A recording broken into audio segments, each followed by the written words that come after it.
ಋಣ ಸಂಬಂಧ ಈ ಕನ್ಯಾ ಸಿಗ್ಬೇಕಾದ್ರ ಅಂತ ಋಣಾಣು ಬಂದ ರೂಪ ಋಣಾಣು ಬಂದ ರೂಪೇಣ ಅಂತ ರೂಪೇಣ.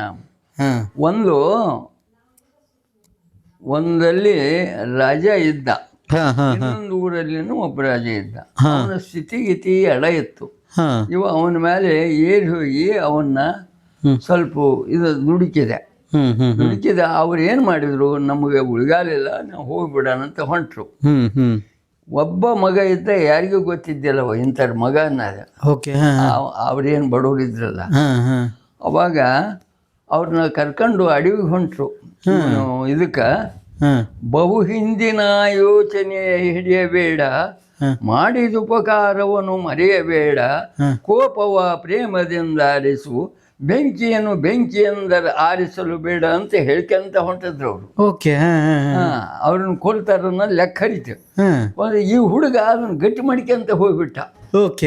ಹೋದ, ಯಾವಾಗ ಅಡವಿ ಕಂಡ್ರು ಮಂದಿ ಕೂಟ ಹೊಳ್ಳಿ ಬಂದ್ಬಿಟ್ಟ. ಹೊಳ್ಳಿ ಬಂದು ಅಲ್ಲಿ ಒಂದು ಸ್ವಲ್ಪ ಅಡ್ಡಾಡ್ದ, ಇಲ್ಲಿ ಏನೈತೆ ಅಂತ ಹೇಳಿ ಹೋಗ್ಬಿಟ್ಟು ದೂರ ಹೋಗ್ಬಿಟ್ಟ. ಹೋಗಿ ಒಳ್ಳೆ ಚಲೋನವಾಗಿ ಬಂದಿಂದ ಅದೇ ಮನೆಗೆ ಹೋದ. ಅವ್ರ ಮನೆಗೆ, ಹೆಂಗ್ರಿ ನನ್ನ ಏನಾರ ಚಾಕ್ರಿ ಮಾಡಕ್ಕೆ ಇಟ್ಕೊಂತೀರೇನೋ ಅಂದ. ಯಾರು? ಆ ಹುಡುಗ. ಅವ ಕುದುರೆ ಸವಾರಿದ್ದ ಆ ರಾಜರ ಮನೆಗೆ.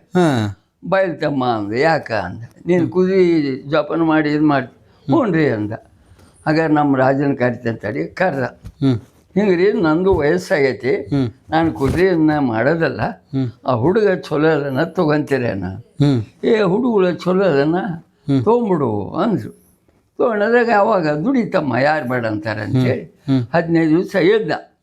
ಇರೋರಾಗ ಏನು ಯಜಮಾನ ಇದ್ನಲ್ಲ ಕುದುರೆ ಜೋಪಾನ ಮಾಡೋ, ನಾನು ಊರಿಗೆ ಹೋಗಿ ಬರ್ತೇನೆ, ನಾನು 4 ದಿವಸ ತಡೆದು ಬರ್ತೇನೆ, ನೀನು ಎಲ್ಲ ನೋಡ್ಕೊಳಪ್ಪ ಅಂತ ಹೇಳಿದೆ. ಹೇಳಿದ್ರೆ ಹಂಗೆ ಮಾಡ್ರಿ ಅಂತಂದ್ರೆ, ಅವಾಗ ಅವ ರಾಜ ಬಂದಲ್ಲಿ, ತಮ್ಮ ನೀನು ಬೇಟೆ ಆಡಕ್ಕೆ ಹೋಗ್ಬೇಕು, ಬರ್ತೀಯೇನ ಅಂದ. ಬರ್ತೇನೆ ರೀ ನಾನು ಅಂದ. ಹಾಗಾದ್ರೆ 2 ಕುದುರೆ ಜೀನ್ ಹಾಕಂದ. ಜೀನ್ ಅಂತಾರೆ ಅವಕ್ಕ. ಕುದುರೆ 2 ಜೀನ್ ಹಾಕಂದ, ಹಾಕಿದೆ. ಬಿಡು ಕುದುರೆನಂದ. ಅವನು ರಾಜವಂಶವ, ಬಿಟ್ಟ ಕುದುರೆನ ಹೊತ್ತು ಕುದುರೆ ಅಡವಿಗೆ ಹೋಗ್ಬಿಡ್ತೇವೆ. ಇಬ್ರು ಕೂಡ ಹೋದ್ರು. ಎಲ್ಲಿ ನೋಡಿದ್ರು ಬ್ಯಾಟ್ ಸಿಗುವಲ್ವು.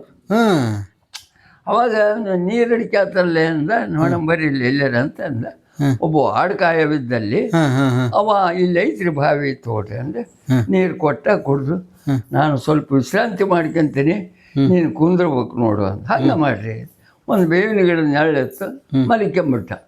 ಮಲಿಕೊಂಡ್ರಾಗ ಇವಾಗೇನಾಯ್ತು, ನಮ್ಮಪ್ಪನ ಕೊಲ್ಲಿದ ಇವನ ಅನ್ನೋದು ಈಗ ಕತ್ತಿ ಹಿರಿಯವ. ಅವು ಸ್ವಪ್ನ ಬಿದ್ದು ಬಿಡ್ತು. ನನಗೆ ಯಾರ ಕೊಲ್ಲಕ್ಕೆ ಬಂದಾಗುತ್ತಲ್ಲ, ಕಿವಿಯಕ್ಕೆ ಬಂದಾಗುತ್ತಲ್ಲ, ಇವ ಮಾಡೋದು ತಾವು ಸ್ವಪ್ನ ಬಿತ್ತು.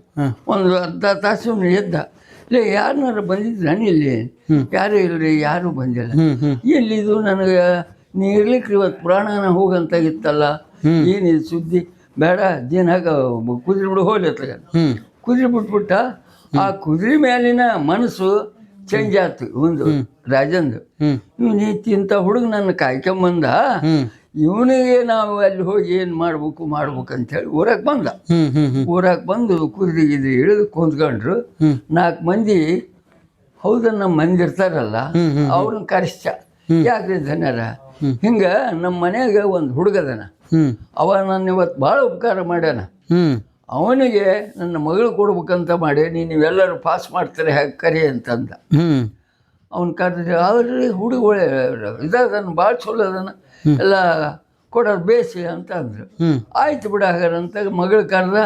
ಏನು ಅಡ್ಡಿಲ್ಲ, ನಾನು ಮಾಡ್ಕೊಂತೀನಿ ಆಯ್ತು ಅಂದ್ರೆ ಅನ್ನೋದ್ರಾಗ ಅವಾಗ ಲಗ್ನ ಮಾಡಿದ್ರು. ಅವಕ್ಕೆ ಕೊಡೋಷ್ಟು ಕೊಟ್ಟ. ಆದ್ರೂ ಹೇಳಲ್ಲವ, ಆ ಹೆಂಡತಿ ಮುಂದೆ ಹೇಳಲ್ಲ. ಅವು ಏನಾಗದಂದ್ರೆ ಅದನ್ನೆಲ್ಲ ಹಿರಿಯ ಹೊತ್ತಿನಾಗ ಬಹು ಹಿಂದಿನ ಯೋಚನೆ ಹಿಡಿಯಬೇಡ, ಮಾಡಿದ ಉಪಕಾರವನ್ನು ಮರೆಯಬೇಡ, ಕೋಪವ ಪ್ರೇಮದಿಂದ ಆರಿಸು, ಬೆಂಕಿಯನ್ನು ಬೆಂಕಿಯಿಂದ ಆರಿಸಲು ಬೇಡ ಅಂತ ಅನ್ನೋದು ನಮ್ಮಪ್ಪರು ಹೀಗೆ ಹೇಳ್ಯಾರಲ್ಲ. ನಾ ಮಾಡಬಾರ್ದನ್ನ. ಏನಪ್ಪ ಹಿಂಗೆ ಆಗಿ ಅವ್ರ ಮನೆಗಾಗಿ ಅವ್ರಿಗೆ ನಾನು ಕಾದಷ್ಟು ಚಲೋ ಆತಲ್ಲ. ಹಿಂಗೆ ನಾನು ಕಾದಷ್ಟು ಚಲೋ ಆಯ್ತು. ನನಗೂ ರಾಜನ ಆದೆ, ಅರ್ಧ ರಾಜಕೀಯನ ಸಿಕ್ತು, ನಾನು ಇಂಥವನ ಆದೆ. ಅದಕ್ಕೆ ಯಾವಾಗಲೂ ತಾಳ್ಕೆ ಬೇಕು, ಏನು ಸಿಟ್ಟಿನ ಕೈಲಿ ಬುದ್ಧಿ ಕೊಡಬಾರ್ದು ಅಂತ ಹೇಳ್ತಾರೆ. ಇದು ಚಲೋ ಆಯ್ತು ನೋಡಿ.